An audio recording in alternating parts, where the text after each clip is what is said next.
Saudara-saudara sekalian, insya Allah kita tidak akan mati dalam keadaan berjudi. Tapi yang bisa membuat kita mati kafir, hubbi aklil haram, suka memakan makanan haram. Salah satu diantaranya menerima serangan fajar ketika pemilu yang lalu. Kau tepuk tangan baru kau semua pelakunya. Hei, saya mau tanya, Dek, kalau kau terima serangan fajar 300.000, kaya ndak? Kaya tidak?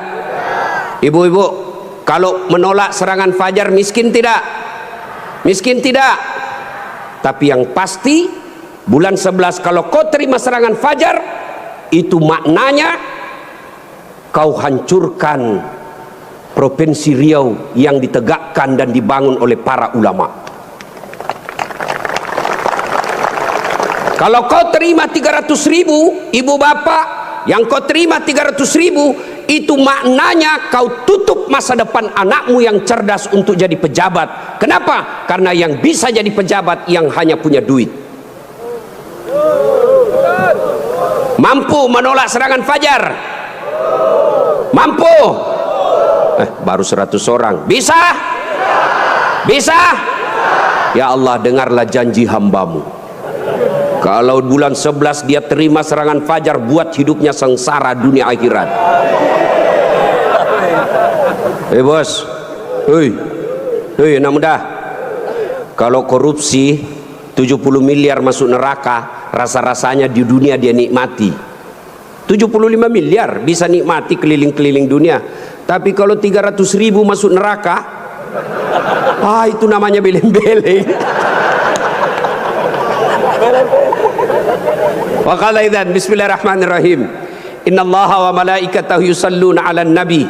Ya ayyuhalladzina amanu sallu 'alaihi wa sallimu taslima. Sesungguhnya Allah dan para malaikatnya berselawat kepada Rasulullah Muhammad sallallahu alaihi wasallam.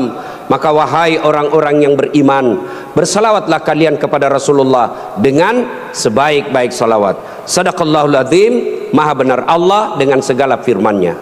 Bapak Ibu saudara-saudara sekalian, teristimewa para tuan-tuan guru yang hadir di tempat ini, terkhusus guru saya Profesor Abdul Somad DESA LC, yang insya Allah dimuliakan dan dirahmati oleh Allah Subhanahu wa Ta'ala.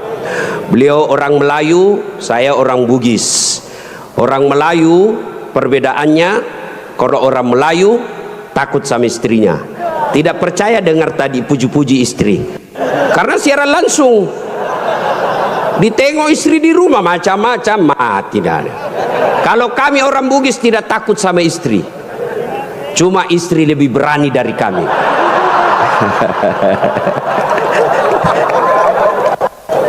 Kita serius dulu, ini kumpul keluarga ya. Suatu kali Umar bin Khattab bertanya kepada sahabatnya yang masih muda tapi dia ahli ilmu hikmah, namanya Ubay bin Ka'ab. Umar bertanya, Ubay, apa sih makna daripada takwa? Umar bertanya kepada anak muda karena dia ahli hikmah, apa makna dari takwa sebenarnya? Lalu Ubay bin Ka'ab balik bertanya kepada Umar, Umar, pernahkah kamu berjalan bersama Rasulullah? Pernah? Melewati jalan-jalan yang tebing? Iya. Apakah ketika Nabi menemui jalan yang banyak tebing, cadas, banyak batu-batu runcing, apakah Nabi mundur ke belakang? Kata Umar, tidak. Terus saya melihat Nabi melincingkan tangannya lengan. Lalu kata Umar bin Khattab, Nabi mengambil gamisnya naik ke atas, kurang lebih seperti ini. Lalu kemudian Nabi berjalan dengan berhati-hati. Jalan lagi. Lalu kata Ubay bin Ka'ab, itulah takwa, kehati-hatian. Apa hubungannya? Satu, kalau kau mau punya rumah tangga yang baik, adik-adik sekalian, hati-hati milih calon istri. Jangan kau pilih karena dia cantik, karena kau akan menderita bayar ongkos kecantikannya. Lalu bagaimana cara pilihnya? Kata Nabi, satu, lihatlah kecantikannya. Ini cantik penting, tapi tidak boleh prioritas. Kenapa? Cantik ada masanya, cantik subjektif. Tanya Ustadz Abdul Somad, siapa yang cantik? Tanya Ustadz Das'at Latif, tentu akan terjadi pertengkaran. Siapa yang cantik Das'at Latif? Mamanya Ece dong, di rumah saya. Kata Ustadz Abdul Somad, mama istri saya. Urusan bapak, bukan urusan saya. Cantik itu menurut si A, cantik menurut si B belum tentu. Cantik subjektif. Yang kedua, cantik itu temporer, ada masanya. Sweet 17, 17 tahun, cantik Masya Allah. Semua kalau dia tersenyum, semua satu kampung tersenyum melihat kalau dia senyum, semua terpesona. Tapi balik itu 17. 71 tersenyum, lari cucunya, dikira mau digigit. Iya kan? Cantik penting. Kenapa penting Ustadz? Karena dia hampir 24 jam bersama kita. Baru bangun, ada lagi. Mau makan, dia lagi depan kita. Pulang kantor dakwah, ada lagi sih dia. Keluar kamar mandi, aduh dia lagi. Jadi kalau jelek casingnya, biasanya kita cepat ganti casing. Cantik penting, tapi tidak boleh prioritas. Karena kalau cantik, kau akan kecewa suatu saat. Yang kedua kata Nabi, lihat keturunannya. Keturunan penting tapi tidak boleh prioritas. Kenapa? Ada orang bapaknya Nabi, ternyata anaknya pengkhianat, Nabi Nuh. Ada orang bapaknya penyembah berhala tapi anaknya jadi Nabi, Ibrahim alaihissalam. Penting kau lihat keturunan tapi tidak boleh prioritas. Kenapa? Karena itu hidayah datang dari Allah. Yang ketiga kata Nabi, pilihlah dia karena kekayaannya. Penting cari orang kaya. Kenapa? Mudah-mudahan kata orang Bugis, koma bene ko sapak ko yerong kai mo sunroi macek-ceking. Artinya kalau kau beristri, kau lihatlah mana yang bisa kau nyangkut kalau kau jatuh. Penting. Rasulullah menikah dengan Siti Khadijah, janda kaya di Makkah waktu itu. Penting cari kaya, tapi jangan prioritas. Kenapa? Kekayaan ada batasnya. Dia kaya Ustadz. Oh, iya kah? Iya kaya. 7 turunan tidak akan miskin. Masalahnya dia turunan ke-8. Yang keempat kata Nabi, pilihlah karena agamanya. Wah, bertanya mahasiswa saya di Unhas, Ustadz kenapa agama nomor 4? Mestinya kan nomor 1. Saya bilang jangan salah dek, agama nomor 4 tapi tidak titik di situ, koma. Ada stressingnya, dikasih board cetak miring tebal. Utamakan agama, dengan agama kau bisa dapat semuanya. Mencari perempuan cantik, kaya, keturunan baik-baik, baik agamanya, 100 orang belum tentu ada 1. Kalau Ustadz Abdul Somad tahu di Pekanbaru ada seperti itu, tunjukkan saya. Saya juga masih mau. Iya, tapi yang banyak kan cantik wajahnya, otaknya heng. Kaya lagi, mukanya kayak kesurupan. Maka mendapati sempurna tidak mungkin. Tapi makanya Nabi katakan, utamakan agamanya. Adik-adik sekalian, kalau kau melihat perempuan, lihatlah agamanya. Cewek-cewek yang hadir di tempat ini, bapak-bapak yang punya anak gadis, lihatlah agamanya. Gimana cara lihat agamanya? Gampang, paling gampang. Satu, lihat dia rajin tidak berjamaah ke masjid. Kalau dia rajin berjamaah ke masjid, lihat dulu masanya kapan. Kalau dekat pencoblosan, hati-hati, bisa jadi itu pencitraan.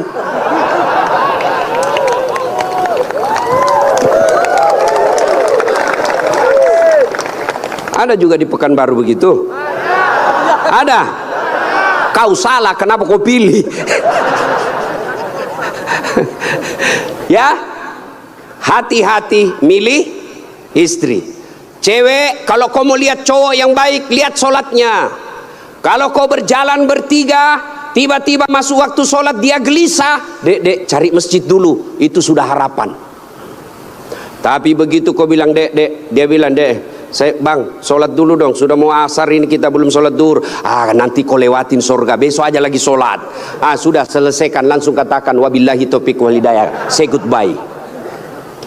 Dan tidak usah pacaran, bos. Tidak ada. Saya kadang curhat ibu-ibu, kenapa suami istri saling tidak menghargai? Suami memaki istrinya, istri menghina suaminya. Salah satu sebabnya karena kau terlalu lama pacaran. 4 tahun kau pacaran, 4 tahun saling membohongi, maka tidak ada lagi wibawa di depannya. Adik-adik cewek, jangan terlalu lama dipacari. Begitu kalau ada cowok senang kamu, kalau kau senang saya, lamar saya tunggu kau minggu depan. Begitu kau bilang lamar, hilang itu dia besok. Ini juga cewek sekarang baru modal-modal dikirim stiker lope-lope. Kelepak-kelepak, beleng-beleng. Modal 15.000 dibelikan roti 1 bungkus. Teh 1 autan 2 biji. Bawa pinggir jalan lihat nonton mobil. Motor aja 1 tahun dicicil lunas. Masa kau 3 tahun dipacari tidak ketemu-ketemu, dilamar-lamar? Berhenti. Maka yang pertama, kalau mau punya rumah tangga yang baik, pilih karena Allah. Yang kedua, saudara-saudara sekalian, percaya bahwa tidak ada rumah tangga yang tidak ada masalahnya. Bohong kalau ada orang bilang tidak ada masalahnya. Bohong. Jangankan kita ini para ulama. Ustaz Dasat Latif, ada pikir tidak ada masalah saya. Besar masalah saya, apalagi setelah viral. Apa masalah saya sekarang paling besar? Banyak janda-janda curhat. Ustaz, adakah doa-doa penenang jiwa? Saya kirimilah doa-doa penenang jiwa. Lama-lama dia bilang, Ustaz, alhamdulillah jiwa saya sudah tenang. Maukah Ustaz menjadi imam dalam hidupku? Saya bilang, mohon maaf Bu, saya bukan imam, saya penceramah. Ustaz Abdul Somad, Bapak pikir tidak ada masalah? Banyak masalah aja. Mau kawin lagi takut sama istrinya. Ini semua ini muka-muka penuh masalah ini. Ini tadi ini PJ. Bapak pikir tidak ada masalahnya. Sudah jadi PJ, apa masalahnya? Mau jadi gubernur, mau jadi wakil gubernur. Semua orang punya masalah. Coba lihat Pak, dalam hidup ini jangankan pajak jabatan, dalam rumah tangga coba lihat. Waktu kita sarjana apa masalah kita? Mau kerja, sudah kerja selesai masalahnya? Enggak.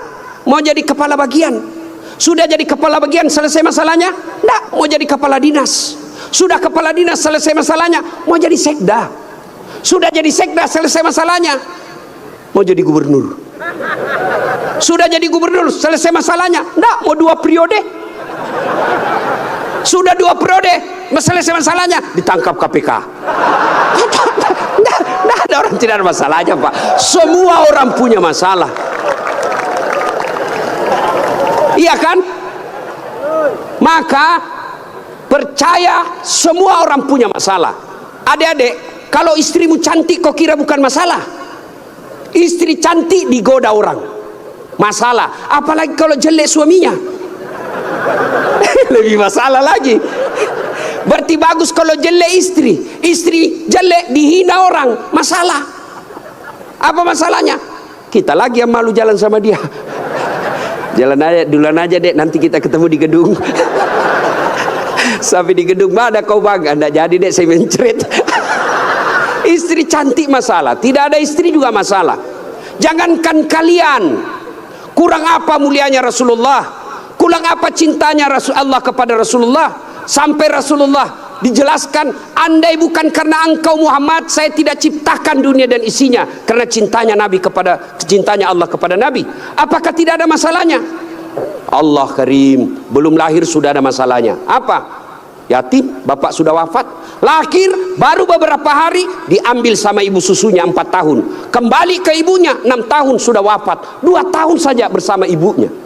Ambil sama kakeknya, wafat lagi kakeknya. Ambil pamannya, wafat lagi pamannya. Besar jadi nabi 40 tahun. Setelah jadi nabi, selesai masalahnya, diusir dari kampungnya. Siapa yang ngusir? Pamannya sendiri. Itu nabi, apalagi kalian yang tukang tipu.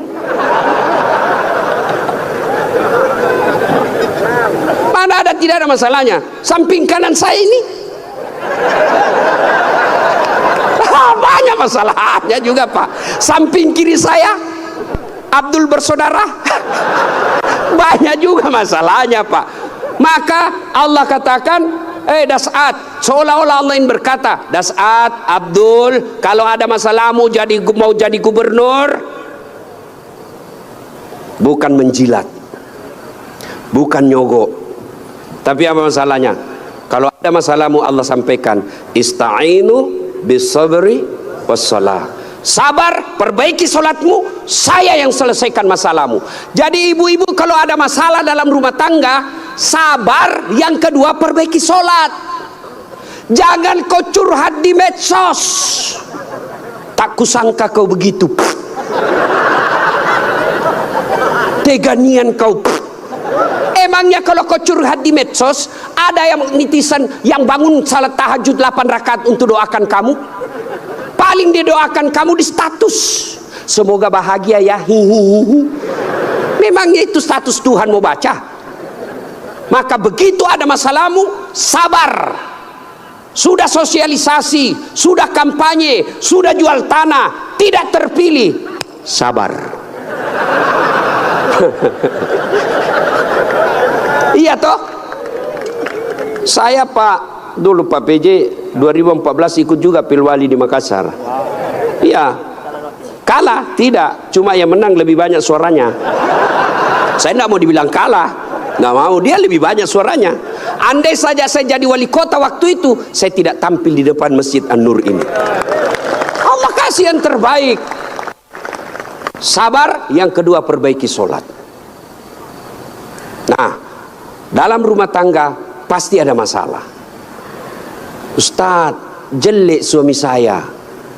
Sabar ibu, Allah tahu itulah yang terbaik buat ibu. Kenapa? Karena kalau suaminya cakep, suaminya malu jalan sama ibu. Kenapa? Karena ibu juga jelek. Itu memang sudah ya. Nah, satu makna dari kisah yang saya sampaikan tadi, hati-hati memilih pasangan, hati-hati mengelola keluarga. Yang kedua, hati-hati memilih pemimpin. Hati-hati milih pemimpin. Saya kasih contoh adik-adik sekalian. Dalam berjamaah, siapa saja boleh jadi makmum. Dalam berjamaah, mulai profesor sampai orang awam boleh jadi makmum. Tapi jadi imam, hati-hati. Kenapa? Karena kalau salah imam, kacau sap. Ya toh? Pernah dengar kisah? Di Tesla ini penghafal Quran, anak remaja yang pergi pondok menghafal Quran. Pulang dari pondok Ramadan, Raraweh, disuruh, nak kaulah didengar hafalanmu. Dia jadi imam. Begitu jadi imam, tiba-tiba ada cicak jatuh, kena telinganya. Namanya kaget, depresi, stres, hilang hafalan. Dia ingat-ingat apa sambungannya ini. Dia tidak ada, dia lupa betul apa sambungannya ini. Dia lupa betul. Tiba-tiba dia bilang, Pak Imam, tolong bantu di belakang. Dia bilang di belakang, saya juga tidak tahu. Tiba-tiba anak muda berteriak dari belakang sekali, bilang, kalau begitu ya sudah, Allahu Akbar. Siapa yang salah? Siapa salah? Imam. Contoh lagi, ini waktu saya kejadian di kampung, waktu saya masih SD. Sujud imam lama betul. Kenapa imam lama sekali nih? Ada kawan saya sekarang sudah jadi guru SMP di kampung. Dia angkat kepalanya, dia teriak, wih, lenyap imamnya. Bahasa Bugis dia bilang, hilang imam. Wah, kacau satu masjid. Ternyata imam hilang, kita tunggu-tunggu lama sujud, nggak bangun, ternyata dia keluar. Selesai sholat ditanya, Pak Imam, kenapa keluar tinggalkan saf? Dia bilang, saya kentut nak. Pak Imam, lain kali kalau kentut kasih bangun kepala supaya kita lihat kau keluar. Dia bilang, saya sengaja nak, saya malu kau lihat. Nah, siapa salah? Siapa salah? Siapa salah? Imam. Maka hati-hati milih imam. Insya Allah bulan 11 akan datang Provinsi Riau milih imam. Jangan kau salah milih imam. Kalau kau salah milih imam, kamu, kalau bukan kamu yang dapat, yang pasti anakmu nanti ikut menderita.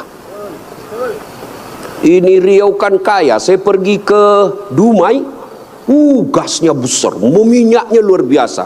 Tapi kok masih ada orang Riau pergi jadi tenaga kerja di Malaysia? Banyak kan? Makanya salahnya kalian kalau kau salah milih pemimpin. Pilih yang baik. Kalau ternyata kita sudah ikhtiar pilih yang baik, ternyata mereka berkhianat, serahkan kepada Allah. Maka saudaraku, jangan kau pilih karena dia sekampung, jangan kau pilih karena satu partai, jangan kau pilih karena satu suku, jangan kau pilih karena kau tim suksesnya, tapi pilihlah yang betul-betul kau yakini bisa menyelamatkan Provinsi Riau. Hati-hati milih pemimpin. Yang ketiga, hati-hati milih teman. Hati-hati milih teman. Teman itu menentukan siapa kita. Itulah sebabnya Nabi mengilustrasikan, kalau kau berteman dengan penjual parfum, maka kalau kau tidak dapat parfumnya, kau dapat wanginya. Kalau kau berteman dengan pandai besi, kalau kau tidak dapat apinya, kau dapat bara panasnya. Kalau Anda bersahabat ulama, insya Allah ulama itu akan menunjukkan kepada kalian yang baik. Cuma sayang seribu sayang, kita lebih senang bersahabat dengan pejabat daripada para ulama. Kau cium tangannya pejabat, baru 5 menit yang lalu dia korupsi. Mana buktinya? Kalau pejabat mau datang sama kamu, rumahmu kau perbaiki. Kalau perlu horden ganti, makan menu khusus.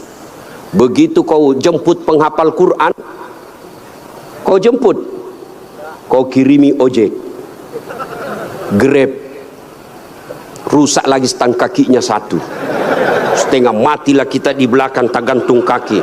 Hujan lagi, satu mantel berdua. Sudah sampai, sedikit lagi Ustaz, sedikit lagi, 2 kali tikungan, basah semua kita punya baju. 1 jam kita selawatan sallallahu ala Muhammad sallallahu, basah semua ketek Pak, tidak ada kipas angin. Begitu pulang dikasih uang 50.000 dikucak-kucak. Jangan ketawa, saya serius ini. Tapi saya bersyukur Provinsi Riau ulang tahun dengan membuat tabligh akbar seperti ini. Banyak provinsi ulang tahun pesta ngundang artis. Apa kau dapat kalau undang artis? Alamat palsu. Kelihatan dadanya, kelihatan pahanya, bajunya kelihatan dada, pendek pula. Enggak juga kau dikasih pegang. Kau dikasih lihat-lihat saya. Jangan ketawa, saya serius ini. Maka kita bersyukur dibawa kepemimpinan Pak PJ Gubernur sekarang ini, ulang tahun Riau bikin tabligh akbar. Sudah selalu tabligh akbar Ustadz, tapi kali ini spesial. Kenapa? Mendatangkan ulama dari beberapa wilayah Indonesia. Saya baru paham tadi mazhab tentang Riau. Memang kalau geografi beliau dan sejarah lulus A dia Pak, Ustadz Abdul Somad. Kalau saya sejarah lulus A-. Alhamdulillah. Ma ibu bapak saudara-saudara sekalian, hati-hati milih teman. Pak PJ, hati-hati milih kepala dinas. Hati-hati kalau bapak jadi pejabat besok-besok, hati-hati milih teman Pak. Teman pejabat itu belum tentu tulus, yang banyak para penjilat. Bapak mau buktikan, rasakan saja 3 hari yang akan datang Pak, beda sudah temannya bapak Pak. Iya, waktu kita mau rasakan Pak, bedakan rasa waktu bapak masuk rumah dinas dengan meninggalkan rumah dinas. Waktu kita punya jabatan, siapa. Begitu hilang lewat kita, dia pura-pura tidak lihat. Maka keliru para pemimpin. Kalau Allah berikan kepemimpinan, lalu dia tidak gunakan untuk membela agama Allah. Saya biasa kasihan lihat pejabat, kan tidak semua orang dikasih nikmat jadi pejabat. Kalau ulama masuk surga, masih ngantri Pak. Masuk tapi masih ngantri, lama dia nunggu. Ulama Provinsi Riau masuk surga, masih ngantri. Ulama NU, Muhammadiyah, MUI masih ngantri, Pak. Ya toh? Tapi begitu katakan Gubernur Provinsi Riau masuk surga, nggak perlu ngantri, sendiri beliau masuk, Pak. Cuma kadang banyak pejabat bedanya dengan Nabi Yusuf. Nabi Yusuf di penjara dulu baru jadi pejabat. Pejabat kita jadi pejabat dulu. Kau yang bilang ya, kau yang bilang. Apakah sepenuhnya salah pejabat? Bukan, salah sampean sedulur-sedulur. Kenapa sampean pilih kalau tahu dia pembohong? Sen kanan belok kiri. Maka kalau kalian benci pejabat-pejabat perlakuan seperti itu, tidak usah menjelek-jelekkan di medsos, tidak usah memaki-maki di medsos. Kalian bisa kena pasal pencemaran nama baik. Gimana caranya? Balas di bulan 11 nanti. Jangan kau pilih mereka yang suka bohong. Selesai urusan. Pesan khusus, boleh berbeda pilihan, tapi jangan kau berpecah belah. Jangan baper solat politik. Jangan percaya janji-janji tim sukses. Masih ingat pemilu 2019? Masih? Siapa yang bertanding? Bapak Joko Widodo dengan Bapak Prabowo. Siapa yang menang? Bapak Joko Widodo. Siapa menterinya? Bapak Prabowo. Satu paket. Kalian bertetangga sampai sekarang masih musuhan. Apa namanya kalau bukan beleng-beleng? Maka saudaraku, penting memilih kepala daerah, penting memilih pemimpin di daerah kita, tapi jauh lebih penting memelihara kemaslahatan dan persaudaraan kita. Innamal mu'minuna ikhwah. Orang Islam itu bersaudara. Tangan kanan gatal tanpa disuruh kiri yang garuk. Tangan kiri yang gatal tanpa diundang kanan yang garuk. Gatal dua-duanya, kerjasama. Anak muda jalan-jalan, tahan tuh kakinya, kaki tahan tuh, seluruh tubuh merasa sakit. Aduh. Padahal kaki tahan tuh, mulut. Tiba-tiba mata juga bereaksi, dia cari mana yang luka. Bereaksi berikutnya, tangan mengusap, mulut meniup. Padahal kaki yang luka. Tidak ada orang kakinya tahan tuh, rasa kopi jalan lagi. Begitu mestinya kita di Riau, satu sakit yang lain ikut merasakan. Ya, jangan berpecah belah, bersatu. Politik proses 5 tahunan. Tidak senang, tidak usah jelek-jelekkan. Cukup, jangan dipilih. Kalian tim sukses, jangan bodoh-bodohi masyarakat. Kalian para calon, jangan kau sogok rakyatmu. Kalian rakyat, jangan kau peras calonmu.